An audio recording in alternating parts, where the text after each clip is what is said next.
Muy bien, hermanos, vamos a ir a la palabra de Dios y le voy a invitar, ¿verdad? Le voy a invitar a usted que nos visita, ¿verdad? Que vaya a Mateo 25. Estamos estudiando Mateo y vamos a terminar con la ayuda de Dios el día de hoy con Mateo 25. Después de, hermanos, 14 semanas de estar en el capítulo 24 y el capítulo 25, con la ayuda de Dios vamos a terminar este hermoso sermón de nuestro Señor Jesucristo, ¿verdad? Que se llama el discurso de los olivos, así se conoce, el discurso de los olivos. Y estamos en el tema y estamos en la porción del juicio final. Para usted, ¿verdad? Que quizás no está con nosotros todos los domingos, estamos estamos estudiando la segunda venida de nuestro Señor Jesucristo. El discurso de los olivos trata de eso precisamente, acerca de las señales, acerca de lo que va a acontecer, ¿verdad? Antes de su segunda venida. Y es donde estamos el día de hoy. Y vamos a continuar, ¿verdad? Con este hermoso sermón. Y vamos a terminar con la sección que iniciamos la semana pasada. Dimos la introducción a este juicio final. El juicio de juicios. Ya no va a haber más juicios después de este juicio. Ya se termina. Es el último juicio. Y es lo que estamos viendo. Y hemos analizado ya las señales y hemos analizado ya muchos detalles al respecto. Pero hoy quisiera, hermano, llevarlos a algo que para muchos les es difícil ¿cómo se dijera? De digerir. Para muchos les es difícil de digerir. Cuando hablamos de juicio, cuando se habla de juicio, como que les cuesta digerir eso, ¿verdad? ¿A quién le gusta el juicio, hermano? A nadie, ¿verdad? ¿Quién quiere juicio? Nadie. Todos queremos bendición, ¿verdad que sí? No juicio. Pero la Biblia, hermano, está llena, hermano, con juicios temporales y juicios, hermano, el que vamos a ver el día de hoy, que es un juicio eternal, es lo que vamos a ver el día de hoy, ¿verdad? Pero lo voy a llevar primeramente, antes de ir a la porción de Mateo 25, los versículos 33 al 46, porque iniciamos la semana pasada el 31 y el 32, y vamos a continuar con el 33 hasta el 46. Pero antes de ir ahí, quisiera llevarlos a un salmo, el Salmo 7, versículo 11. Salmo 7, versículo 11 dice de esta manera. Dice, Dios es juez justo y Dios está airado contra el impío todos los días. El Señor, hermano, está, por así decirlo, enojado, dice otra versión, ¿verdad? Con los malvados. El Señor está enojado, está disgustado con los que hacen maldad. Es lo que dice esta porción. Porque si analizamos, hermano, la palabra de Dios en todo el Antiguo Testamento, usted va a encontrar juicio, casi en todos los libros, si usted se fija en ello. ¿Por qué? Por esta porción. Dios está airado contra el impío todos los días. Y dice el Salmo 1:5, no se levantarán los malos en el juicio. No se levantarán los malos en el juicio. Quizás alguien piense esto, ¿verdad? Que cuando lee el Antiguo Testamento, no sé si a usted le pasó cuando leyó por primera vez la Biblia. Yo cuando leí por primera vez la Biblia decía, Dios mío, es que Dios se ve que está enojado, ¿verdad? Destruyó a Sodoma y a Gomorra así nada más en un suspiro, ¿verdad? Y se va a Sodoma y Gomorra. ¿Y a cuántos pueblos no, hermano, mató? Decía, vayan y maten a quién sabe cuántos miles el pueblo de Israel. Y dije, wow, es un Dios, está enojado Dios. Y mucha gente tiene ese pensamiento, piensa esto al respecto. Pero vamos a ver, hermano, en esta porción que estamos estudiando que aún es más dramático, ¿verdad? Lo que estamos viendo en este juicio del Nuevo Testamento a lo que ocurrió en el Antiguo Testamento. Porque es verdad, leemos la palabra de Dios y vemos destrucción de muchas gentes en el Antiguo Testamento. Vemos la destrucción de muchas naciones.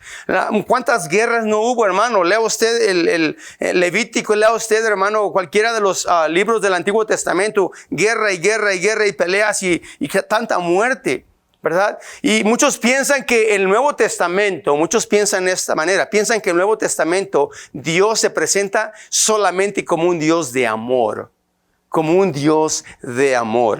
¿verdad? Pero déjeme decirle, que Dios es un Dios de amor en el Antiguo Testamento y Dios es un Dios de amor en el Nuevo Testamento por igual. Pero al mismo tiempo con el juicio. De la misma manera, Dios es igual en los dos testamentos. La única diferencia, hermano, la única diferencia es de que en el Antiguo Testamento hay muchos casos de juicios temporales solamente. Juicios temporales, ¿verdad? Y que la gente, pueblos mueren, pueblos son destruidos, son juicios temporales. Y lo que estamos viendo en la porción de Mateo, hermano, es un juicio eternal. Un juicio eternal. Que el hombre ya no va a tener más opciones después de este juicio. Ya no hay más opciones. Se terminó todo, ¿verdad? Aunque en el Nuevo Testamento también vemos ejemplos de juicios temporales, como por ejemplo la muerte de Ananías y Zafira. Los que conocen la palabra de Dios murieron al instante cuando ellos, ¿verdad?, trataron de mentir al Espíritu Santo y murieron al instante. O la ceguera, por ejemplo, de Elimas el mago. ¿Se acuerda que Pablo decía, este hombre estaba dale? Y Pablo dice, ¿por qué lo dejan ciego, hermano? ¿Va? Y se quedó ciego por un tiempo. ¿Va? Y también se acordará usted, por ejemplo, de Herodes, este Herodes que no le dio la gloria a Dios y que, hermano, fue comido vivo por gusanos. O sea, son juicios temporales, ¿verdad? Y ese es el énfasis del Antiguo Testamento. Pero el Nuevo Testamento es diferente, muy diferente. Es por eso que Juan el Bautista fue, hermano, duro y directo a los líderes religiosos. Les dice, ¿generación de qué? De víboras. ¿Por qué, hermano? Porque el juicio es fuerte, el que se había de venir. Porque dice la palabra de Dios, ¿de quién nos enseñó a huir de la ira venidera? ¿De qué? De la ira que ha de venir. Y les habla fuerte de esta manera. Les habla muy fuerte. Y no les habla solamente del juicio temporal, sino del juicio eterno que, hermano, está establecido por Dios. Ese juicio vendrá. Dice la palabra de Dios también, ahí mismo le dice a Juan el Bautista, dice, y recogerá su trigo en el granero y quemará la paja en el fuego. Escuche, hermano, que nunca se apagará. Y es lo que vamos a ver al final de esta porción. El fuego que nunca se apagará. Acuérdese de esto. Y luego dice Juan el evangelista, Juan 3:36. Dice de esta manera Juan 3:36. El que cree en el Hijo tiene vida eterna. Pero el que rehúsa creer en el Hijo no verá la vida, sino la ira de Dios está sobre él. Sino la ira de Dios está sobre él. Es lo que dice la palabra de Dios. La ira de Dios, hermano, es real. El enojo de Dios es real. Lo leímos en el Salmo, ¿verdad? Él constantemente, día a día, cada momento está enojado, ¿verdad? Contra todo aquello que es iniquidad, contra todo aquello que es pecado. Dice Romanos 1:8, una escritura más, ¿verdad? Romanos 1:8 dice de esta manera, porque la ira de Dios se revela desde el cielo contra toda impiedad e injusticia de los hombres. ¿Desde dónde se revela, hermanos? Desde el cielo. Desde el cielo. En otras palabras, ¿cuántos vieron la película de Avengers? ¿Verdad? La famosa película de Avengers, ¿verdad? ¿Sabe qué significa Avengers? Los vengadores. Dios es nuestro vengador, hermanos. Dice la palabra de Dios que mía, dice la Biblia, que mía es la que, la venganza. En cierta forma, nuestro Señor es nuestro avenger, el vengador, el que va a venir, hermanos. El que va a venir, y eso es lo que estamos viendo. Léalo en todo el Nuevo Testamento en cuanto al juicio, léalo. Es más fácil leer el Nuevo Testamento que el Antiguo a veces. Además está más chiquito, ¿verdad? Acaba más rápido. Léalo y se va a dar cuenta de lo que le estoy hablando. Ahí habla del gran día del Señor. Todas las epístolas, todos los libros que están ahí, hermano, en el Nuevo Testamento. Hebreos dice, Dios es fuego consumidor. Santiago dice, porque juicio sin misericordia se hará con aquel que no hiciere misericordia, y la misericordia triunfa sobre el juicio. Pedro dice, el juicio comienza en la casa de Dios. Fíjese nada más, aún en nosotros, hermano, va a haber un juicio. Pero ya hablamos de esto, no se espante, ¿verdad? Porque nuestro juicio alguien lo tomó por nosotros. Nuestra paga, hermanos, ¿verdad? Lo que a nosotros nos tocaba, alguien tomó ese lugar nuestro. ¿Quién fue?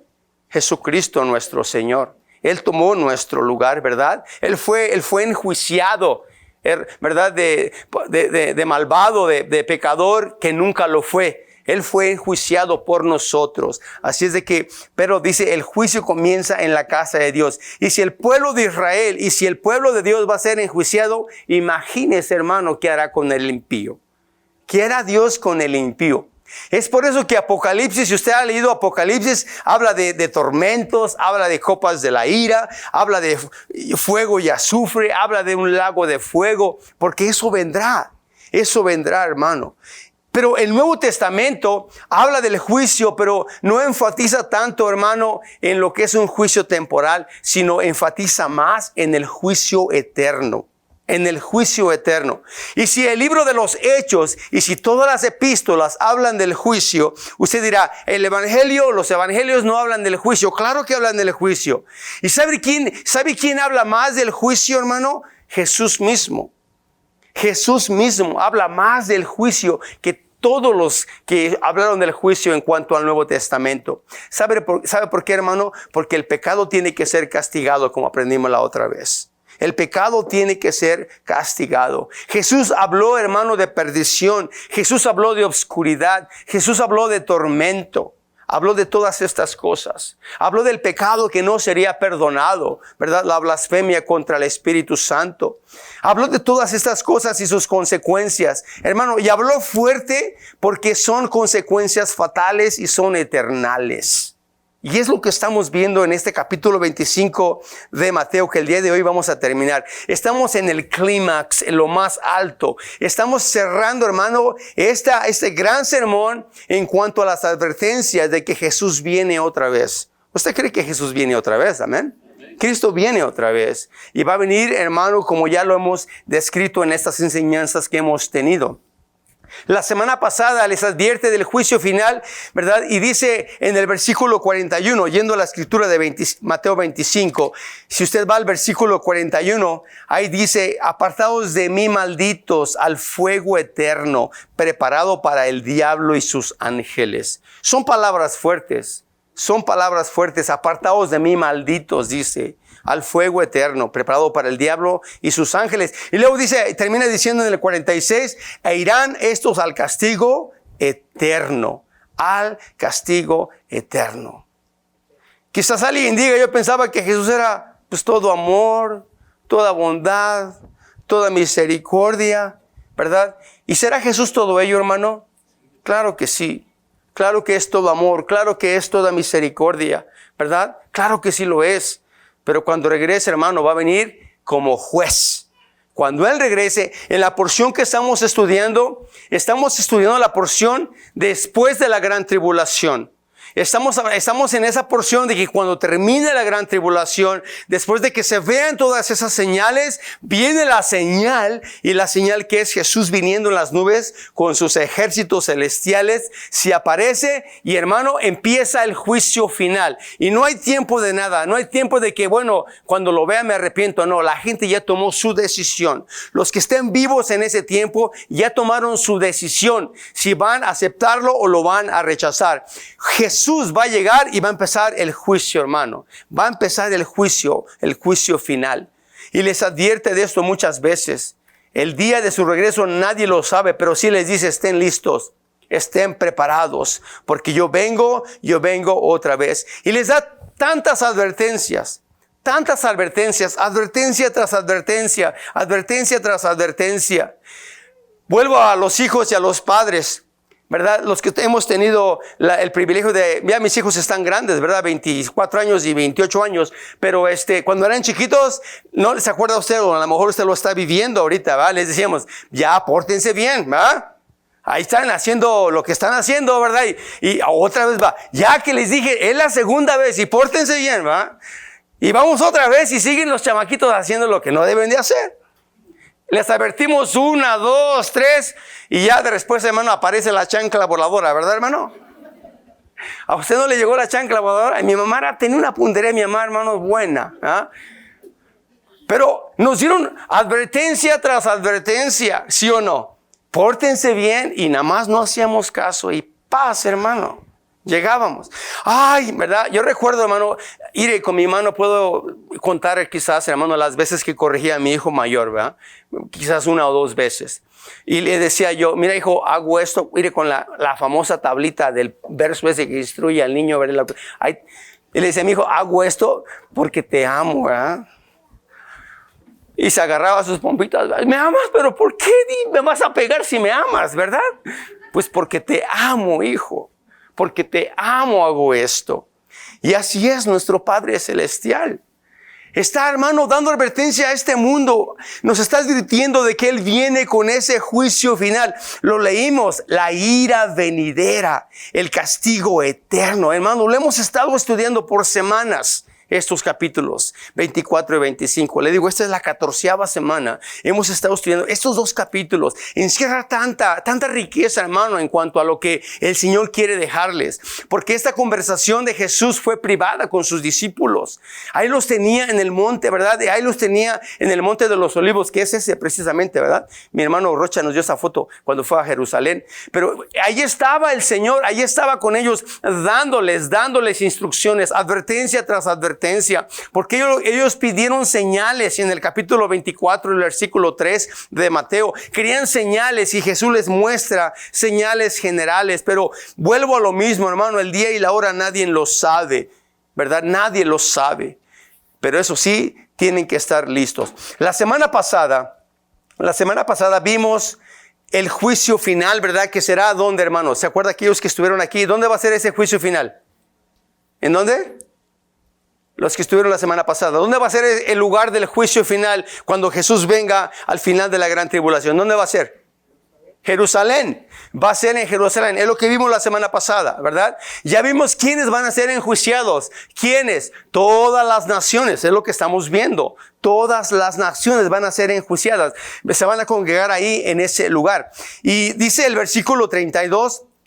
Volviendo a Mateo 25, el versículo 32 dice de esta manera: y serán reunidas delante de él todas las naciones, y apartará los unos de los otros, como aparta el pastor las ovejas y los cabritos. Así dice la porción, ahí nos quedamos la semana pasada. Entonces, ¿qué va a hacer cuando llegue el Señor? Va a apartar unos a la izquierda y a otros a la derecha. Las ovejas a la derecha y los cabritos a la izquierda. Y el Señor, hermano, sabiamente usa esta analogía de cabritos y ovejas porque es muy común allá en el Medio Oriente. En el Medio Oriente hay mucha cabrito y hay muchas ovejas, ¿verdad? Y se juntan las manadas, ¿verdad? Y es muy común, por eso es que les habla de esta manera. ¿Y sabe por qué usted divide los pastores allá en Jerusalén y los que tienen manadas de cabritos y ovejas? Porque hay 2 cosas bien importantes. Los dividen para alimentarlos y los dividen para que descansen. Las ovejas, ustedes las saben, usted lo sabe muy bien. Las ovejas son los animalitos más torpes del mundo, ¿va? Las ovejas. Y qué casualidad que el Señor nos llama ovejas a nosotros, ¿verdad, hermano? Necesitamos mucha ayuda, mucha guianza, ¿sí o no? Yo necesito mucha ayuda, yo necesito mucha guianza. De repente, ¿cómo se llama? El bastón de los pastores, ¿verdad? Hay una guianza para que yo siga en mi camino. Pero las ovejas y los cabritos no pueden comer y no pueden descansar juntos. Por eso es que los separan. Los separan. Porque las ovejas son dóciles, son delicadas, son serenas, morenas, como dicen por ahí, ¿verdad? Tranquilitas. Bien tranquilitas. ¿Y cómo son los cabritos? Los cabritos son todo lo contrario. Fíjese cómo son los cabritos. Son revoltosos, son bulliciosos, no tienen miedo y crean un sinfín de problemas en el rebaño si no los separan. ¿Ah? Es lo que hacen los cabritos. Entonces, por eso los separan, para que puedan comer a gusto las ovejas. Ya los cabritos, si quieren comer, que coman o no, ¿verdad? Pero ahí andan en su rollo, ¿verdad? Pero los separan para que coman, para que se alimenten y para que descansen también. Lo hacen de esta manera. Yo nunca fui pastor de ovejas, yo nomás fui pastor de cabritos, hermano. Y sí es cierto, los cabritos son tremendos. Se me perdían a cada rato, los malvados, ¿verdad? Eran pero desastrosos, ¿verdad? Era, como lo dice la definición, revoltosos, bulliciosos y sin miedo, ¿verdad? Eso eran los cabritos. Entonces, de esa manera, Jesús usa esta analogía de que va a separarlos cuando Él venga. Va a separar a los creyentes y a los no creyentes, por así decirlo. Los creyentes van a entrar al reino milenial que sigue después de la gran tribulación. Después de la gran tribulación y después del juicio sigue el reino milenial de Jesús, en donde los creyentes, las ovejas, van a entrar a ese reino. Y los incrédulos, ¿a dónde irán, hermanos? Al fuego eterno. Las ovejas entran y los cabritos quedan fuera. Y dice, volviendo a la escritura, el versículo 33, y pondrá las ovejas a su derecha y los cabritos a su izquierda. Estaba analizando esto, hermano. La mano derecha es una posición muy importante. La posición a la derecha es una posición de honor. Es una posición de bendición. Es una posición de herencia. Es lo que significa estar a la mano derecha. Y en esta analogía de las ovejas y los cabritos, las ovejas son preferidas y escogidas porque, dice, son dóciles. Y los cabritos son rebeldes, ¿verdad? Rebeldes y revoltosos. En el Antiguo Testamento hay una enseñanza cuando, no sé si se acuerda de la escena, cuando se acuerda que José, después de que recibe a toda su familia que estaban pasando hambre, después de que José fue prosperado en Egipto y su padre y todos sus hermanos, por fin, ¿verdad? José los perdona y todos llegan con José y le pide algo muy especial a Jacobo, José. Le dice, padre, dice, quiero que le des la bendición a mis hijos. Y entonces, pues es algo muy especial. En ese tiempo, hermano, era algo muy especial, muy especial. Y le pone a sus hijos enfrente y de una manera inteligente, no digo inteligente, una manera sabia, venida de Dios, ponen a Efraín y a Manasés, ¿verdad? A un lado de él. ¿Y qué hace Jacobo? Cruza sus manos y pone la mano derecha sobre Efraín. ¿Por qué? Porque sobre él vendría o saldría el linaje, hermanos. De él vendría el linaje. Ahí la importancia de la mano derecha. La bendición, el honor, un puesto de honor. Aquí, hermano, en esa analogía, las ovejas representan a los santos y son puestos a la derecha del Señor en señal de bendición, de herederos, hermano, de herederos. Y dice el versículo 34, entonces el rey dirá a los de su derecha, venid, benditos de mi Padre, heredar el reino preparado para vosotros. Quisiera que pusiéramos mucha atención a este versículo. Este versículo 34, hermano, tiene una gran importancia, una gran relevancia. Vamos a poder entender los otros versículos cuando entendamos esta porción del 34. Lo vamos a entender muy bien. De lo contrario, hermano, vamos a andar confundidos y enseñando doctrinas que no son, ¿verdad? Porque lo hacen muchas veces de esta manera.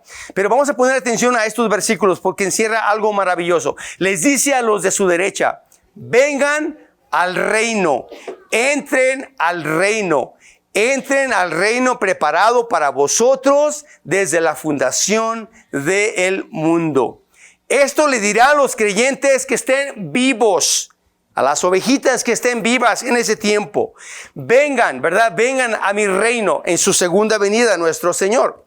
Estos fueron, hermano, o van a ser más bien los que pasan la gran tribulación y sobreviven la gran tribulación. Y están vivos y llegan ante la presencia del Señor y el Señor les da la bienvenida. Les da la bienvenida para que entren al reino de Dios, ¿verdad? Porque la única diferencia de ellos, hermano, ellos van a vivir como estamos viviendo ahorita nosotros. Una vida, pues, humana, normal. Y los que llegan a la gran tribulación, los que pasen la gran tribulación, van a pasar al milenio y van a seguir viviendo y haciendo las cosas como antes las hacían, como las hacemos ahorita nosotros, de una manera natural. La única diferencia es de que ¿quién va a estar en el trono, hermanos? En ese tiempo, en el milenio. Jesús. Jesús va a reinar. Jesús va a ser el rey de toda la tierra, el que va a reinar en toda la tierra, es lo que estamos analizando. Esto es bien importante, hermano, porque ¿cuáles son los términos? Escuche, ¿cuáles son los términos de esta invitación? ¿Cuáles son los términos que Dios utiliza, que Jesús utiliza para esta invitación? Porque fíjese, si nada más leemos el 34 y nos seguimos leyendo, escuche lo que dice el versículo 35 y el versículo 36. Dice el 35, dice, porque tuve hambre y me disteis de comer. Tuve sed y me disteis de beber. Fui forastero y me recogisteis. Estuve desnudo y me cubristeis. Enfermo y me visitasteis. En la cárcel y vinisteis a mí. Cuando yo leo esta porción, a lo mejor usted es más, ¿verdad?, más sabio que yo, definitivamente. Pero yo cuando la leía decía yo, entonces, ¿será que la salvación es por obras? ¿Será que la salvación, me voy a ganar la salvación si le doy al que tiene hambre? Si le doy agua al que tiene sed. Si voy a visitar a aquel que está en la cárcel. Si recibo al forastero. Si ayudo aquí, si ayudo allá. Si hago esto, si hago aquello. Entonces la salvación es por obras. Entraría al reino de Dios por ser generoso, por darle el diezmo, porque yo tengo más que otro y voy a dar más que otro y por eso tengo una posición especial. ¿O será que soy muy piadoso? ¿O porque de verdad hago tantas obras buenas que me merezco el cielo? Es lo que yo pensaba cuando leía estas porciones. Pero si lo lee de esa manera, se puede entender de esa manera. Ahí la importancia del versículo 34. Vamos a analizar este versículo 34 y se va a dar cuenta de lo que estoy hablando para que no nos confundamos en esta porción, hermano. Las bases para entrar al reino de Dios están claramente explícitas ahí en el versículo 34. Dice primeramente, vengan. ¿Quiénes vienen? ¿Quiénes vienen? Los que son ¿qué? Benditos de mi Padre.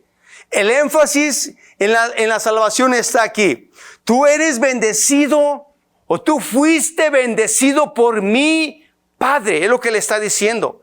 Entonces tú puedes venir aquí. Tú puedes entrar al reino porque mi Padre optó por bendecirte.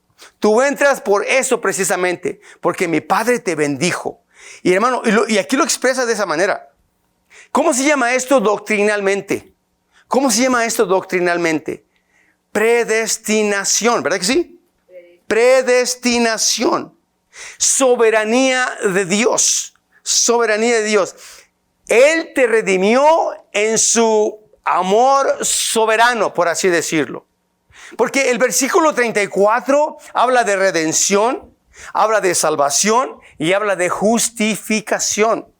Dice, fíjese, porque les dice, ¿cómo les dice? Déjenlo otra vez. Dice, entonces el rey dirá a los de su derecha, venid, benditos de mi Padre. Y luego les dice, heredad el reino preparado para vosotros. Les dice, heredad el reino. Si alguien es heredero de algo, es porque es parte de la familia, ¿sí o no? Hermano José Junior, usted tiene sus herederos, ¿verdad, hermano? ¿Quiénes son sus herederos? Sus hijos, ¿verdad? No, ¿y mis hijos no cuentan, hermano? ¿No?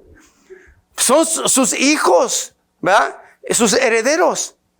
Mire, mi esposa, más bien yo no me meto en esos rollos, pero mi esposa está haciendo un testamento, no testamento, ¿cómo se dice? Sí, ¿cómo se dice en español? Sí, un testamento, ¿verdad? Lo que uno quiere dejar, ¿verdad? Así se dice, ¿verdad? Está trabajando en un testamento, lo está haciendo ella porque, hermano, los abogados nos quieren quitar lo que les queremos dejar a nuestros hijos, hermano, ¿verdad? Nos cobran tanto, ¿verdad? Por hacer un testamento. Pero mi esposa está dando los detalles y pone ahí todas las cosas. Si me muero, si me pasa esto, le toca 50-50 a cada uno, o lo que sea.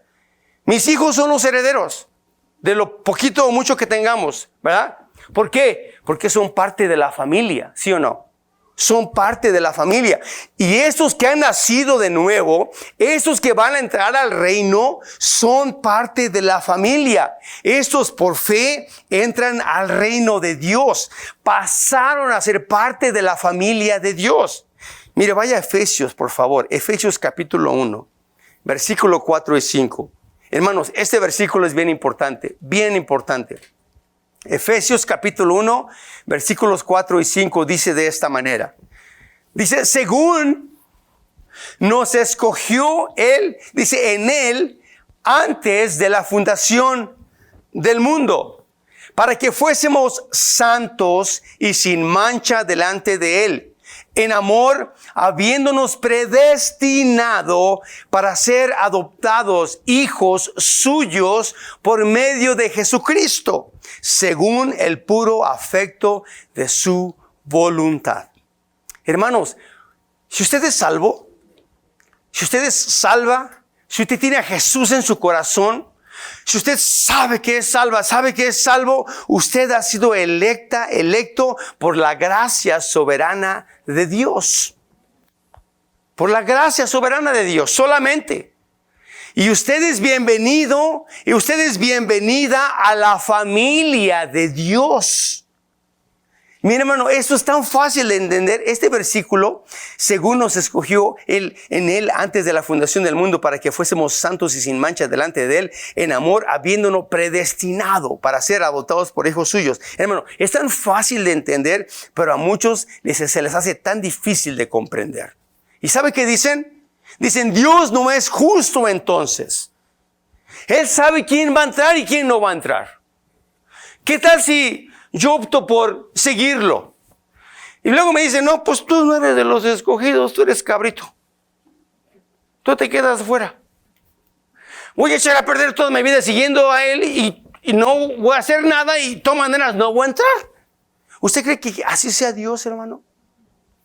¿Usted cree que va a llegar alguien diciendo, bueno, es que yo pensaba que no era escogido y pues por eso es que no le entré a lo de la cristiandad? ¿Va? No, hermano. No. Porque es lo que piensa la gente, hermano. Esto es por fe, ¿verdad? ¿Lo aceptas o lo rechazas? ¿Lo recibes o no lo recibes? ¿Va? Es la opción que tiene todo ser humano. Todo ser humano. Porque si usted lee la Biblia, no la lea como yo la leo. Fíjese cómo yo la leo. Porque de tal manera amó Dios a los elegidos. ¿Así dice la Biblia? ¿Cómo dice la Biblia? Porque de tal manera amó Dios al mundo. ¿Elegidos o no elegidos? ¿Sí o no? Al mundo entero. Él no dice yo nomás amo a mis elegidos. Él ama al mundo entero, ¿verdad? Y luego dice el siguiente versículo. Porque no envió Dios a su Hijo a condenar a los no elegidos. No dice así, ¿verdad que no? Él no vino a condenar al mundo. No vino a condenar al que es elegido y al que no es elegido. Él ama a todos por igual. No hay excusa. Todos nosotros, todo ser humano tiene la oportunidad de recibirle, hermano. Ahora, imagínese.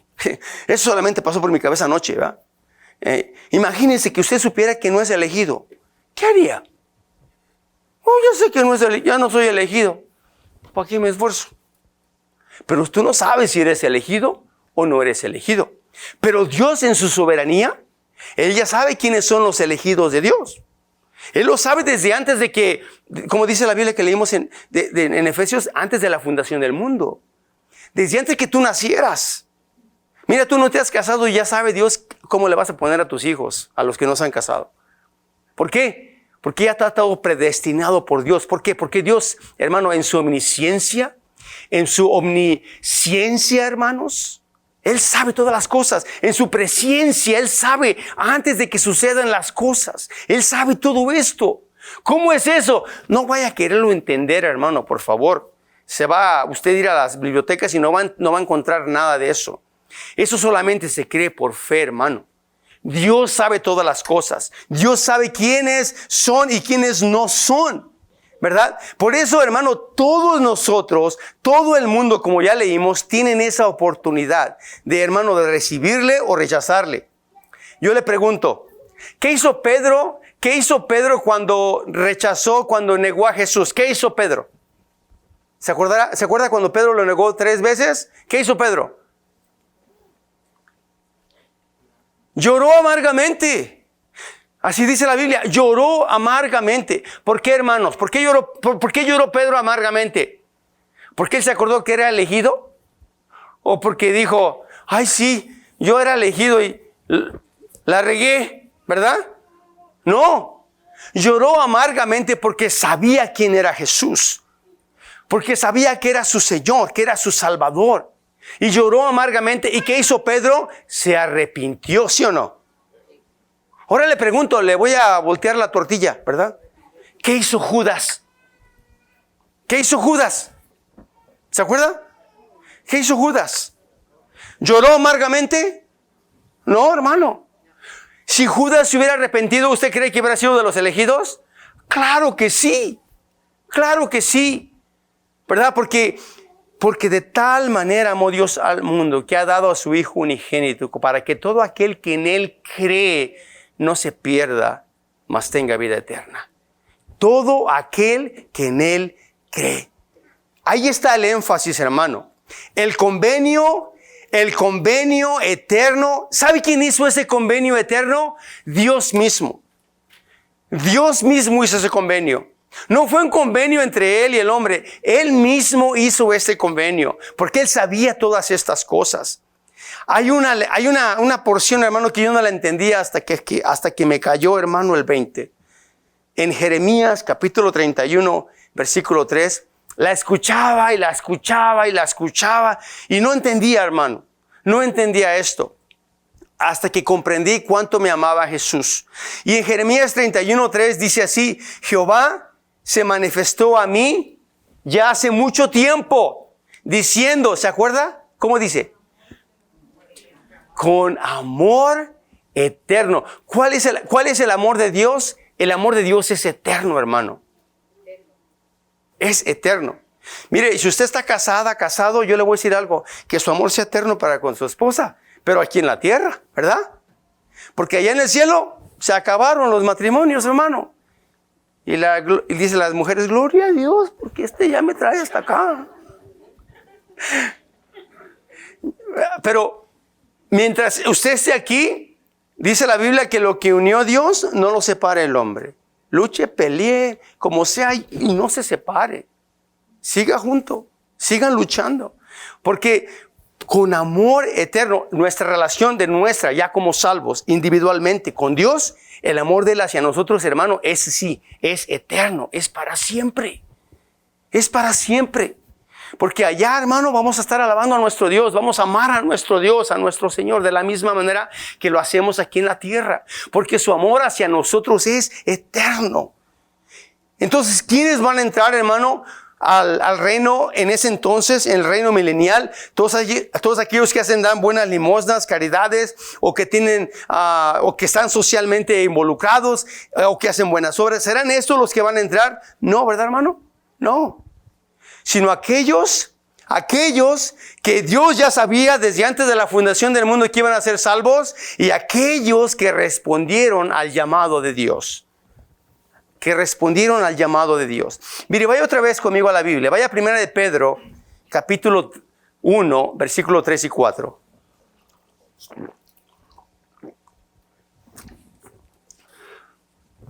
Primera de Pedro, capítulo 1, versículo 3 y 4. Vaya ahí, por favor. Ve usted cómo dice este hermoso pasaje. Dice de esta manera: bendito el Dios y Padre de nuestro Señor Jesucristo, que según su gran misericordia nos hizo renacer para una esperanza viva, por la resurrección de Jesucristo de los muertos, para una herencia que incorruptible, incontaminada e inmarcesible. Escucha, hermano, reservada en los cielos para vosotros. Otra vez, ¿cuándo ha sido reservada? Desde antes de la fundación de este siglo. Dios sabe. Y el énfasis de Pedro es el mismo. Dios lo hizo todo. Dios nos bendijo. Dios nos escogió por su gracia, por su misericordia, por su predestinación soberana sobre cada uno de nosotros. Y esa es la esencia del versículo 34, hermano. Para poder entender el versículo 35 y 36, tenemos que entender lo que dice y lo que encierra este versículo 34. Porque todo aquel que ha nacido de nuevo, todo aquel que es una nueva criatura, todo aquel que ha recibido a Jesucristo en su corazón, dice Gálatas 20, ¿cómo dice? 5:20, no, 6:20. ¿Cuál es la que dice? Con Cristo estoy juntamente crucificado. Gálatas 2:20. Gálatas 2:20, con Cristo estoy juntamente crucificado y ya no vivo yo, mas Cristo vive en mí. Y lo que ahora lo vivo en la carne, lo vivo en la fe del cual me amó y se entregó a sí mismo por mí. Ahora somos diferentes, o déjeme decirle, debemos de ser diferentes. Debemos de ser diferentes. Ahora sí, hermano, podemos entender este versículo 35 y 36. Hacemos o le damos al que tiene hambre. ¿Por qué? Porque hemos nacido de nuevo. Le damos de comer, le damos de beber al que tiene sed. Ayudamos al forastero, aquel que tiene necesidad, que no tiene nada o poco, que está desnudo. Lo hacemos porque hemos entendido que hemos nacido de nuevo, ¿verdad? Ahora sí que las obras deben reflejar lo que somos en Cristo Jesús. Es lo que debe de reflejar. Y todos los que entraron al reino, hermano, dice, ustedes son aptos porque hicieron todas estas cosas. Ustedes están listos para ministrar en el milenio. Están listos en esas áreas. Les da la bienvenida y entran, hermano, de esa manera. Es la indicación de una salvación genuina. Y la respuesta de estos hombres va a ser, ¿verdad?, asombrosa. Ve usted el versículo 37. Volviendo a Mateo 25, dice el versículo 37. Entonces los justos le responderán diciendo, Señor, ¿cuándo te vimos hambriento y te sustentamos, o sediento y te dimos de beber? ¿Y cuándo te vimos forastero y te recogimos, o desnudo y te cubrimos?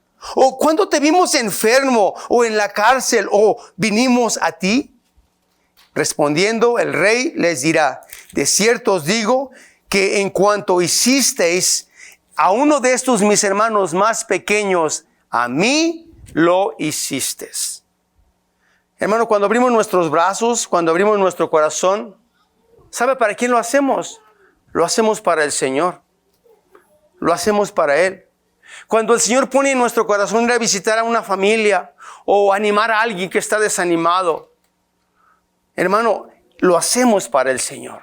Cuando podemos ayudar físicamente, o materialmente o espiritualmente a alguien, todo lo hacemos ¿para quién? Para el Señor. Todo lo hacemos para el Señor. Fíjese cómo dice Santiago capítulo 2. Santiago capítulo 2, versículo 14 en adelante. Dice así Santiago capítulo 2, 14 en adelante. Dice, hermanos míos, ¿de qué aprovechará si alguno dice que tiene fe y no tiene obras? ¿Podrá la fe salvarle? Y si un hermano o hermana están desnudos y tienen necesidad del mantenimiento de cada día, y alguno de vosotros le dice, id en paz, calentados y saciados, pero no les dais las cosas que son necesarias para el cuerpo, ¿de qué aprovecha? Así también la fe, si no tiene obras, es muerta en sí misma. Pero alguno dirá, si tienes fe, dice, tú tienes fe y yo tengo obras. Muéstrame tu fe sin tus obras y yo te mostraré mi fe por mis obras. ¿Será importante hacer las obras, hermano? Claro que sí. Porque el creer en Dios, no, yo creo en Dios y dicen creer en Dios muchos, ¿verdad? Y ahí se quedan. ¿Y qué dice el versículo 19 de esa versión de Santiago? El versículo 19, 2:19 dice, tú crees que Dios es uno, bien lo haces. Pero dice, los demonios creen y tiemblan. O sea, el creer no es suficiente. Los demonios creen. ¿Son salvos los demonios? No. ¿Serán necesarias las obras para ser salvo? No. Pero son parte de lo que hacemos porque hemos sido cambiados y transformados. Es lo que está diciendo el escritor de esta manera. No somos salvos por obras, escribí esto yo. No somos salvos por obras, pero las obras demuestran que somos salvos. ¿Me entiende? Eso es, precisamente.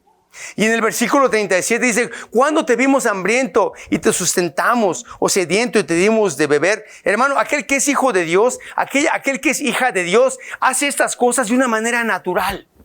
No tienen que decirle, no tienen que imponerle, lo hace de una manera natural. Así debe de ser. Así debe de ser nuestra vida, ¿verdad? No para ganar algún reconocimiento o para que pongan nuestro nombre en algún lugar o qué sé yo, una placa o qué sé yo. No, hermano, lo hacemos simplemente por amor. Simplemente por amor. Y fíjese cómo dice Primera de Juan, capítulo 3, versículo 16. Primera de Juan, capítulo 3. Versículo 16, parece como Juan 3:16, pero Primera de Juan, dice así de esta manera. En esto hemos conocido el amor, en que Él puso su vida por nosotros. También nosotros debemos poner nuestras vidas por los hermanos. Es por eso, hermano, que en la segunda venida de Jesucristo, estos que entraron eran aptos para entrar al reino del Rey, ¿verdad? y los puso a su derecha. Y dice, volviendo a la escritura, el versículo 41, entonces dirá también a los de la izquierda, cuidado hermano, apartaos de mí, malditos, al fuego eterno preparado para el diablo y sus ángeles. ¡Qué declaración tan dura! ¿Para quién fue preparado el lago de fuego, hermano? Para el diablo y sus ángeles.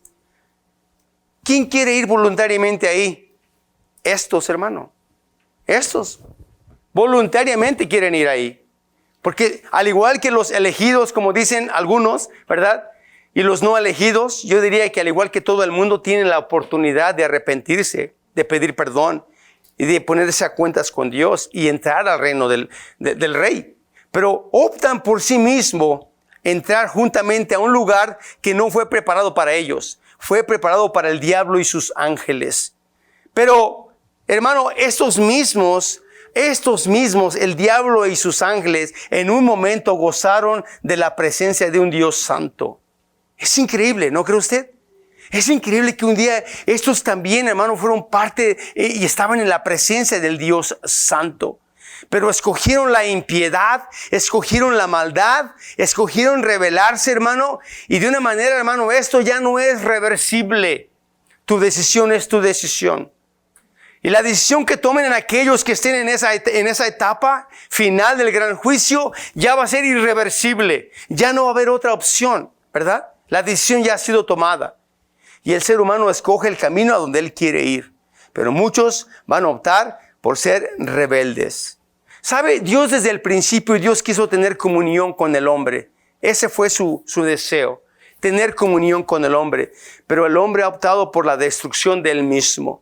Y todos aquellos que lo rechazan, dice la palabra de Dios, este versículo, hermano, que irán al fuego eterno, a la separación eterna con Dios. Y continúa diciendo el versículo 42, porque tuve hambre y no me disteis de comer, tuve sed y no me disteis de beber, fui forastero y no me recogisteis, estuve desnudo y no me cubristeis, enfermo y en la cárcel y no me visitasteis.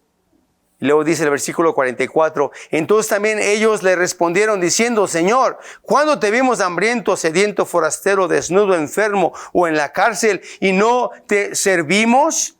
En otras palabras, ¿qué no hicieron ellos, hermano? No demostraron el amor a Dios.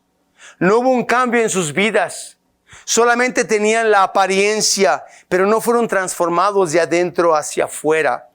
Sus acciones lo demostraban. No demostraron ser dóciles, amorosos, piadosos, bondadosos, perdonadores. Escogieron todo lo contrario. Y se refiere a los cabritos, porque los cabritos son todo lo contrario de las ovejas. Y es lo que está diciendo en estos momentos. Y quizás uno dirá, hermano, el versículo que sigue, ¿verdad? El 44, ¿cuándo te vimos así? ¿Cuándo te vimos de esta manera? ¿Y cómo le responde el rey en el versículo 45? Entonces le responderá diciendo, de cierto os digo que en cuanto no lo hicisteis a uno de esos más pequeños, tampoco a mí lo hicisteis.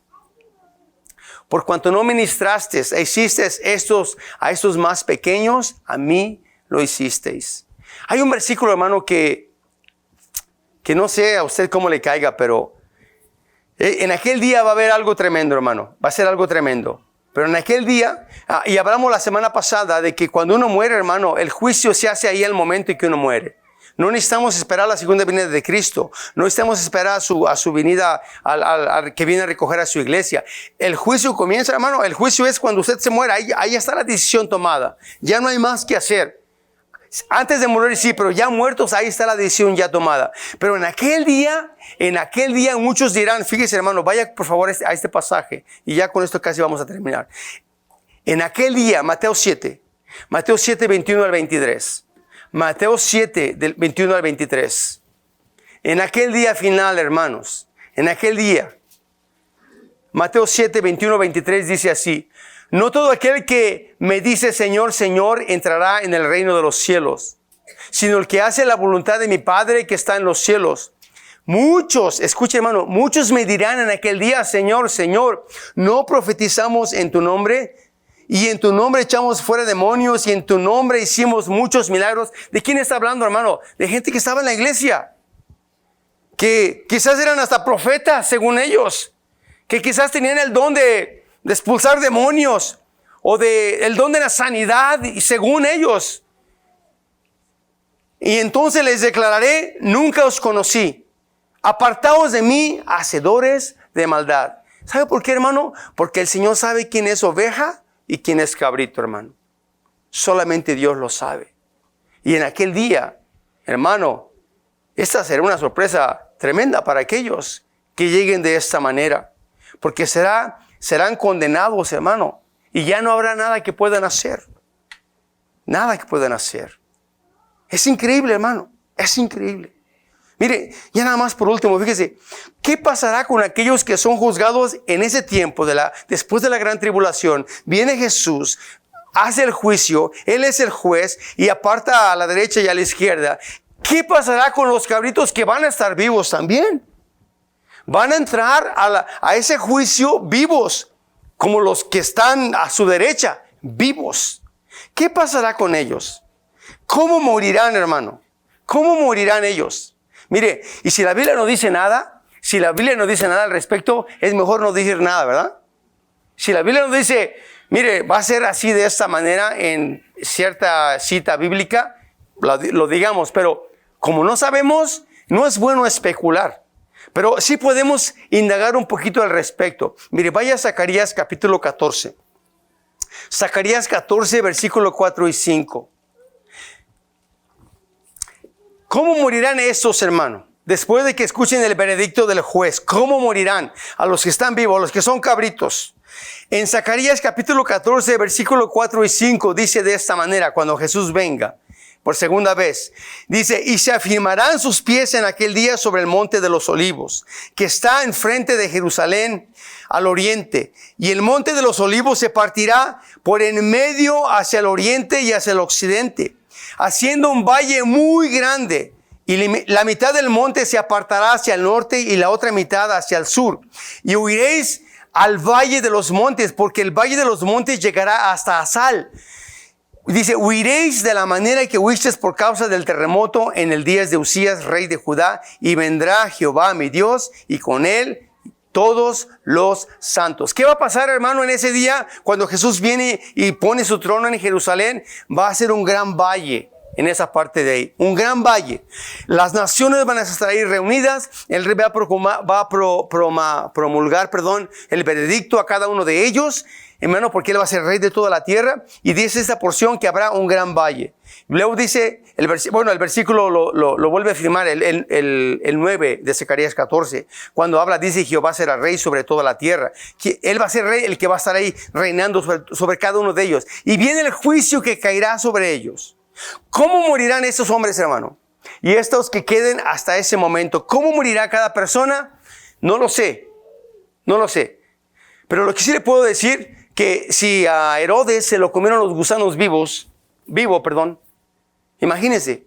O sea, la gente va a estar enfrente del juez y le va a decir, apartados de mí, malditos. Tienen que morir para ir al lago de fuego. ¿Sabe? Tienen que morir para ir al lago de fuego. No pueden irse tal y cual y como están. Tienen que morir. Porque este cuerpo es corruptible.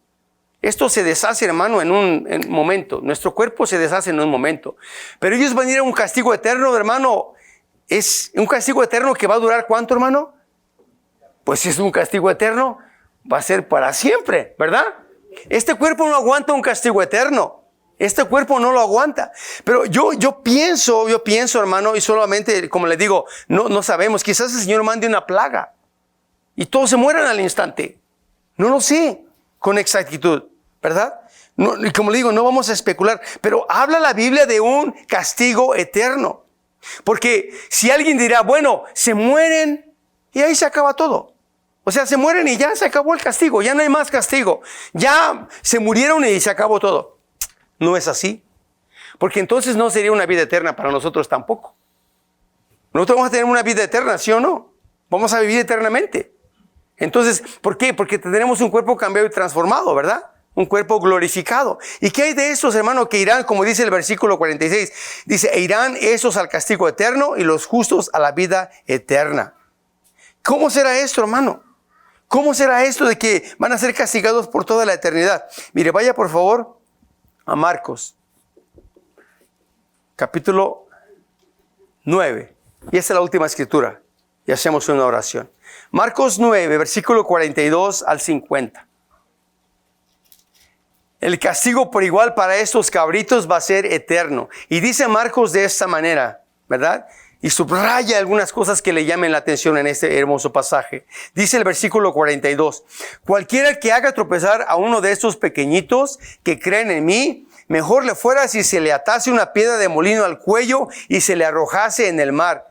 Si tu mano te fuese ocasión de caer, córtala. Mejor te es entrar en la vida manco que teniendo dos manos ir al infierno, al fuego que nunca puede ser apagado, donde el gusano de ellos no muere y el fuego nunca se apaga. Y si tu pie te fuere ocasión de caer, córtalo. Mejor te es entrar en la vida cojo, dice, que teniendo dos pies ser echado en el infierno, al fuego que no puede ser apagado. Versículo 46, donde el gusano de ellos no muere y el fuego nunca se apaga. Y si tu ojo te fuere ocasión de caer, sácalo. Mejor te es entrar en el reino de Dios con un ojo que teniendo dos ojos y echado al infierno. Otra vez, donde el gusano de ellos no muere y el fuego nunca se apaga, porque todos serán salados con fuego y todo sacrificio será salado con sal.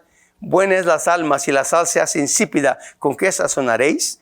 Dice, tened sal en vosotros mismos y tened la paz los unos con los otros. ¿Qué va a pasar, hermano, con el gusano? El gusano nunca va a morir. Cuando uno muere y lo entierran a uno, hermano, se deshace no sé en cuánto tiempo, ¿verdad? ¿Por qué? Porque nace ese gusano y te come. Pero el gusano de ellos no va a morir. Va a ser un castigo eterno, hermano. Eterno. Piensa esto. ¿Valdrá la pena agarrarse de esta vida, hermano? ¿Valdrá la pena no dejar las cosas que Dios quiere que dejemos? ¿Valdrá la pena, hermano, yo no sé, las cosas que estén pasando por su cabeza, por su mente en este momento? Pero ¿valdrá la pena, hermano? Yo creo que no vale la pena. Es mejor, como dice esta porción, no lo dice literalmente, ¿verdad? No vaya usted a llegar a su casa y corte el machete y corte su mano o saque su ojo o haga algo así por el estilo. No lo haga. No es algo literal, pero sí es algo, hermano, simbólico. Cualquier cosa que te esté atando a esta tierra, échala fuera, porque no vale la pena. No vale la pena. Porque yo quiero ver a Cristo cara a cara, no sé usted, pero yo quiero ver a mi Señor cara a cara. Amén, hermanos. Amén. Padre, te damos gracias en esta hermosa tarde. Gracias por tu palabra, Señor. Gracias por enseñarnos, por mostrarnos, Señor Jesús, todas estas cosas tan hermosas que tú nos enseñas.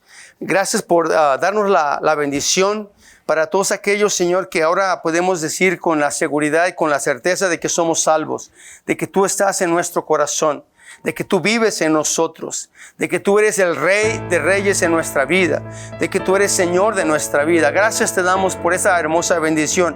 Gracias por elegirnos y gracias, Espíritu Santo, por llevarnos a Jesús, a tomar la decisión de seguirte, de volver nuestros ojos a ti. Muchas gracias. Yo te pido, Señor, que de los que están aquí o los que escuchen este mensaje, si hubiese alguien que aún no te conoce, Señor, habla a su corazón, habla su vida, transforma su vida. Hazle ver su gran necesidad de acercarse a ti, Señor. Yo te lo pido, Señor, que si está lejos, que sepa que hay un Padre amoroso, precioso, que lo está esperando con los brazos abiertos, que quiere perdonarle y que quiere bendecirle. Yo te pido, Señor, que te muevas en cada corazón, en cada vida, Señor, que escuche este mensaje y que tú te glorifiques en ellos, Señor. Gracias te damos. A ti sea la gloria, a ti sea la honra, Padre, en el nombre precioso de Jesús. Amén. Este mensaje ha sido patrocinado por la Iglesia Calvary Church de Aurora, Colorado, a través del Ministerio Hispano Su Gracia. Este ministerio está comprometido en enseñar la palabra de Dios verso por verso a la comunidad hispana. La visión de nuestra iglesia es alcanzar, discipular y enviar. Alabamos a Dios con música contemporánea. Nuestros servicios son los jueves a las 7 de la tarde y los domingos a las 2 de la tarde en la sala de conferencias Agape. Los domingos contamos con enseñanza de la palabra de Dios para los niños. Visítenos en Calvary Church del 18900 al este de la avenida Hamden en Aurora, Colorado. Para más información, contáctenos a el 720-477-0478. Esperamos en Dios que este mensaje haya sido de edificación para su vida.